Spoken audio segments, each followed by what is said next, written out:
Stock market में demand and supply zone क्या होता है, उसे ड्रॉ कैसे करते हैं और वहां पर ट्रेड प्लान कैसे करते हैं और इसके अलावा सपोर्ट रेजिस्टेंस क्या होता है, इनके बारे में भी मैं आप लोगों को आज की इस वीडियो में बताने वाला हूं। स्टॉक मार्केट लर्निंग वीडियो का ये पार्ट 3 है। ऑलरेडी हमने पार्ट 2 अपलोड कर दिया है, फर्स्ट और सेकेंड। तो अगर आपने उनको नहीं देखा तो जल्दी जाइए, सबसे पहले उन दोनों को कंप्लीट कीजिए, उसके बाद से आप इसको देखना कंटिन्यू कीजिए। सबसे पहले हम यह जानते हैं कि डिमांड जोन होता क्या है। डिमांड जोन हम उसे बोलते हैं जहां से बड़ा मूव आता है और सप्लाई जोन उसे बोलते हैं जहां से बड़ा मूव आता है। यानी कि डिमांड और सप्लाई जोन का मतलब कि जहां पे बनेगा वहां से बड़ा बड़ा मूव आएगा, उसे ही हम सप्लाई जोन और डिमांड जोन बोल सकते हैं। और जो सपोर्ट और रेजिस्टेंस होता है वहां से बड़ा बड़ा मूव नहीं आता, छोटा छोटा मूव आता है, मार्केट ऊपर नीचे होती है, उसे सपोर्ट और रेजिस्टेंस बोलते हैं। लेकिन जो डिमांड जोन है और सप्लाई जोन है वहां से बड़ा बड़ा मूव आएगा,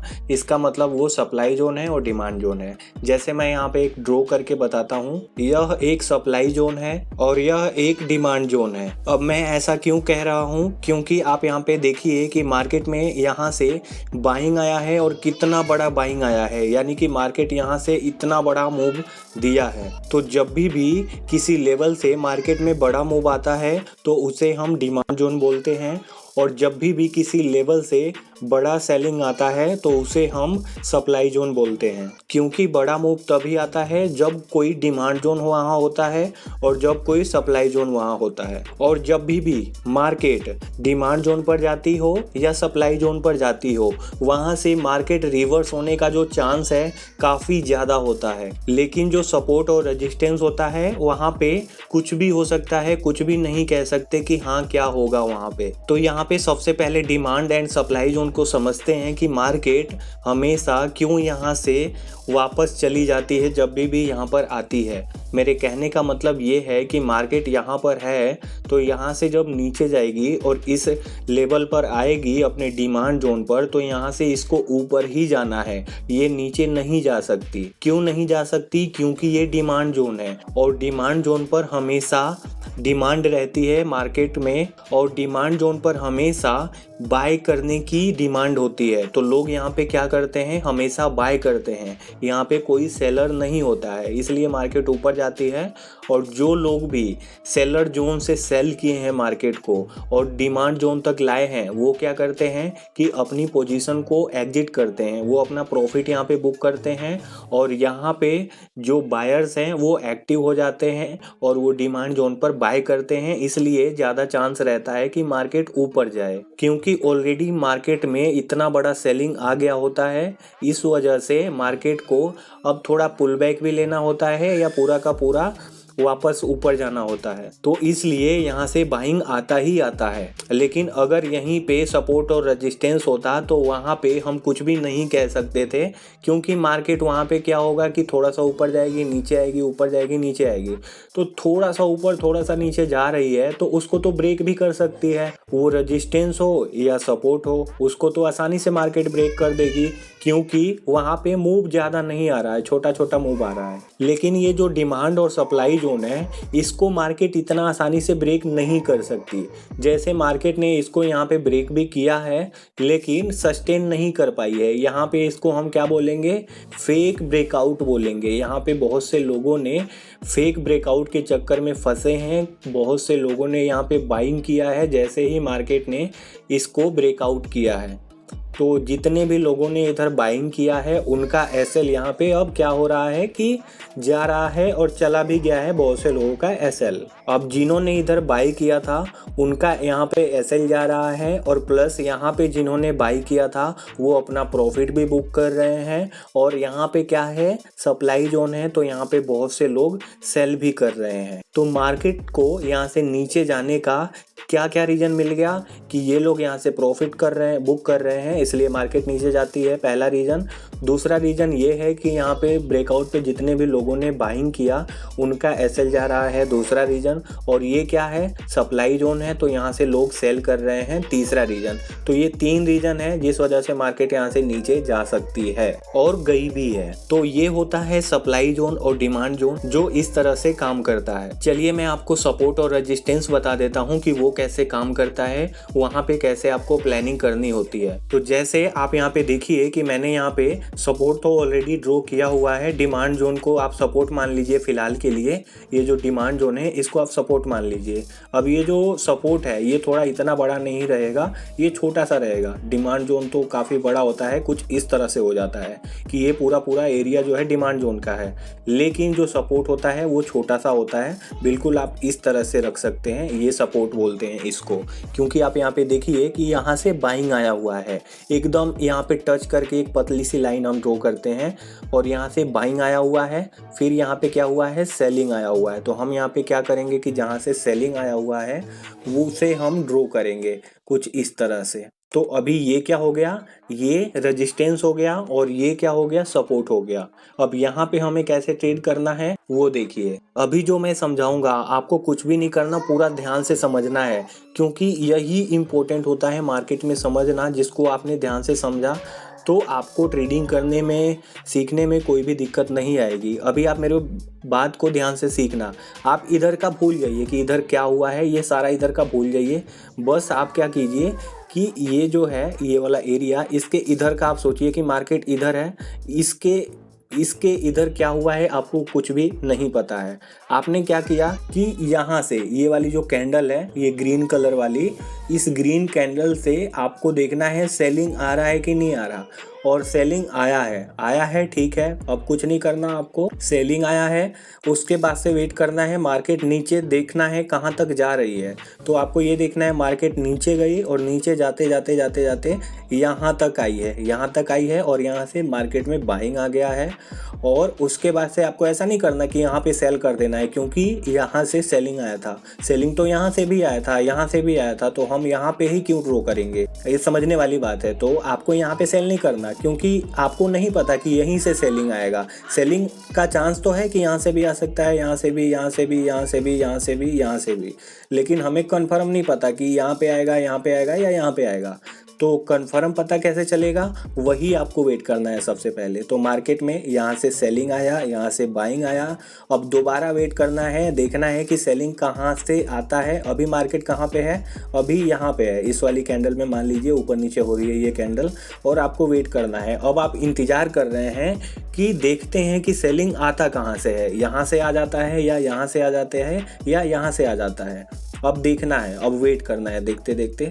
तो हम देखते क्या है कि मार्केट में सेलिंग यहीं से आना स्टार्ट हुआ है। तो हम अभी भी कुछ भी नहीं कर रहे हैं, हम ट्रेड नहीं ले रहे हैं। एक्चुअली मैं यहाँ पे बता क्या रहा हूँ, मैं आपको ये बता रहा हूँ कि सपोर्ट और रेजिस्टेंस पे ट्रेड कैसे प्लान करना है। डिमांड एंड सप्लाई जोन पे तो मैंने बता ही दिया, क्योंकि वो तो आसान होता है, सिंपल है। जहाँ भी मार्केट डिमांड पे आए तो आपको बाय करना है, सप्लाई जोन पे आए तो सेल करना है। वो अलग चीज़ है कि आपको क्या देखना है, क्या देख के बाय सेल करना है, उतना तो आपको पता होगा ही। मैं एडवांस लेवल बता रहा हूँ, ना कि कोई बेसिक चीज़। आपको क्या देख के सपोर्ट पे बाय करना चाहिए, रेजिस्टेंस पे क्या देख के सेल करना चाहिए, डिमांड पे क्या देख के बाय करना चाहिए, सप्लाई जोन पे क्या देख के सेल करना चाहिए, उतना तो आपको पता होगा। कैंडल देख के सेल किया जाता है, कौन सी कैंडल देखी जाती है सेल करने के लिए, किस तरह की कैंडल बने तो हमें बाय सेल करना है, उतना तो आपको पता होगा। नहीं होगा तो आप मुझे कमेंट में बताइएगा, मैं बता दूंगा। फिलहाल यहाँ पे समझते हैं, इस पे फोकस कीजिएगा आप थोड़ा। अब मान लीजिए कि हम यहाँ पे हैं, अब यहाँ पे हैं, हम वेट कर रहे हैं कि मार्केट में सेलिंग आए। अभी हम कुछ भी प्लान नहीं कर रहे हैं। प्लान कहाँ पे करेंगे मैं अभी आपको बताऊंगा। यहाँ पे वेट कर रहे हैं, मार्केट नीचे आ रही है, आ रही है, आ रही है। अब मुझे आप बताइए कि मार्केट नीचे आ रही है तो हम क्या यहाँ पे बाय कर सकते हैं या नहीं कर सकते हैं। आप इधर बताइए, इधर कोई आपके पास डाटा दिख रहा है, इधर कहीं आपके पास, इधर यहाँ पे ज़्यादा दूर नहीं जाना। ज़्यादा दूर जाओगे तो आपको तो बहुत कुछ दिखेगा, आपको बस थोड़ा सा ही देखना है कि हाँ इधर कुछ दिख रहा है कि मार्केट में यहाँ से बाइंग आया हो, यहाँ से बाइंग आया हो, ऐसा कुछ दिख रहा है। आपको नहीं दिख रहा ना, तो आपको क्या करना है, यहाँ पे आपको एक ही दिख रहा है कि हाँ यहाँ से बाइंग आया हुआ है।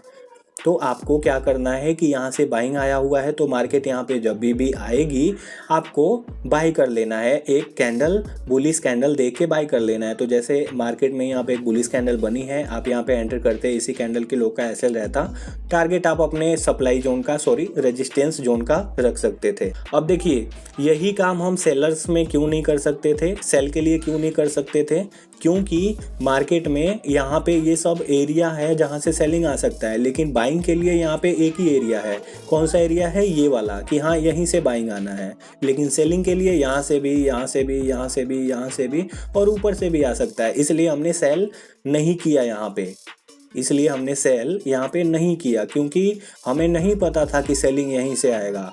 सेलिंग तो कहीं से भी आ सकता था।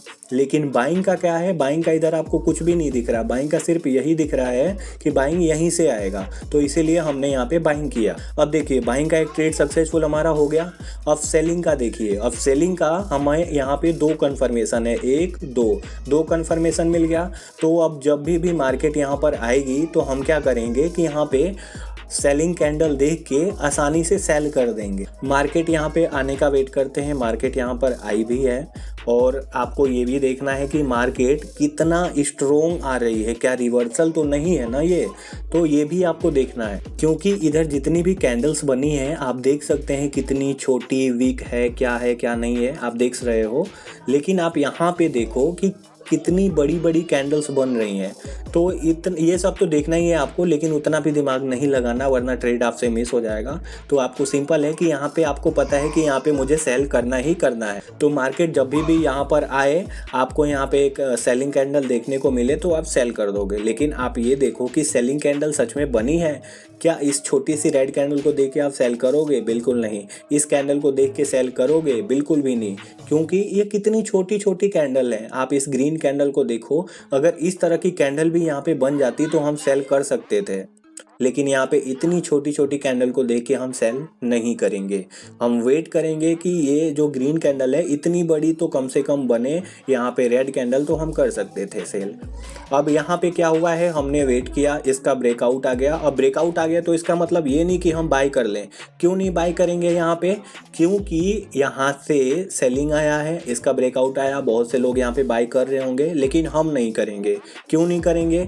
क्योंकि ये वाला एरिया भी सेलिंग का है, ये वाला भी सेलिंग का है, ये वाला भी सेलिंग का है और ये पूरा एरिया जो है ये पूरा एरिया सेलिंग का है और इसके ऊपर भी सेलर्स अभी अवेलेबल है। तो हम यहाँ पे क्या करेंगे? बाइंग नहीं करेंगे। हम यहाँ पे वेट करेंगे कि सेलिंग का अपॉर्चुनिटी हमें मिला तो सेल करेंगे, वरना नहीं करेंगे। भले ही ट्रेड मिस हो जाए, भले ही मार्केट ऊपर चली जाए। तो हमने वेट किया, मार्केट क्या करी कि इस सेलर जोन के पास से, यानी कि इस रेजिस्टेंस के पास से ऊपर गई और इसी को ब्रेक कर दिया फिर नीचे की तरफ, और एक बढ़िया सी बुलिश जो है रेड कैंडल यहाँ पे क्लोज करी।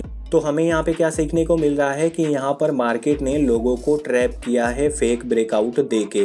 तो फेक ब्रेकआउट यहाँ पे आया है, बहुत से लोगों ने यहाँ पे एंट्री बनाई है बाइंग की, और उन सब का एसएल जो है मार्केट अब लेने वाली है। तो हम क्या करेंगे कि यहाँ पे एंट्री करेंगे, इसी कैंडल के लो का एसएल रहेगा। टारगेट हम कहाँ तक रखेंगे? जहाँ से बाइंग आया हुआ है। बाइंग कहाँ से आया हुआ है? इस सपोर्ट से आया हुआ है, 1 बार 2 बार और तीसरी बार भी बाइंग आ सकता है। वो डिपेंड करता है कि मार्केट यहाँ पर आती है तो बिहेवियर कैसा है मार्केट का यहाँ पे। तो हम यहाँ पे सेल करेंगे, यहाँ का एसएल टारगेट यहाँ तक का रहेगा। हमने यहाँ पे एंट्री बनाई और हमारा टारगेट यहाँ पे आ चुका। तो हमने यहाँ पे कितना ट्रेड किया? 2 ट्रेड किया और दोनों के दोनों सक्सेसफुल हो चुके। हमने आपको डिमांड और सप्लाई जोन पे कैसे ट्रेड करना है बता दिया, सपोर्ट रेजिस्टेंस पे कैसे ट्रेड करना है बता दिया, और जो ये चीज़ मैं एकदम आसान तरीके से बता रहा हूँ, एकदम डिटेल्स में, यही वाली चीज़ को आप डिमांड एंड सप्लाई जोन पर भी यूज कर सकते हो बाय सेल करने के लिए। इसलिए मैंने डिमांड एंड सप्लाई जोन पे नहीं बताया कि बाय सेल कैसे करना है, डायरेक्ट मैंने बेसिक बता दिया वहाँ पे, और ये बता दिया कि डिमांड जोन सप्लाई जोन काम कैसे करता है। अब रही बात कि डिमांड एंड सप्लाई जोन पे ट्रेड कैसे लेना है, वो आप यहाँ पे जो मैं डिटेल में समझा रहा हूँ, ये सपोर्ट पे बाय सेल करना, इसी चीज़ को आप डिमांड एंड सप्लाई जोन पर भी यूज कर सकते हो। अब दोबारा मार्केट यहाँ पर आई है। अब यहाँ पे क्या हुआ है कि मार्केट सपोर्ट पर आई है। सपोर्ट पे आने के बाद से सपोर्ट से दोबारा यहाँ पे इतनी बड़ी बुलिश कैंडल आ चुकी है। तो हम यहाँ पे क्या करेंगे कि यहाँ पे एंट्री बनाएंगे और एसएल इधर का रहेगा। अब एसएल इस कैंडल के नीचे का नहीं रखेंगे, एसएल हम यहाँ का रखेंगे, ये जो वीक है इस वीक का रखेंगे एसएल यहाँ का, और एंट्री यहाँ पे, और टारगेट अपना हम कहाँ पे रखेंगे? वैसे तो ये वाला एरिया है। आप स्कैल्पिंग करना चाहते हैं तो बिना कोई एसएल रखे, बिना कोई टारगेट रखे आप यहाँ पे एंटर करके यहाँ तक स्कैल्पिंग कर सकते थे।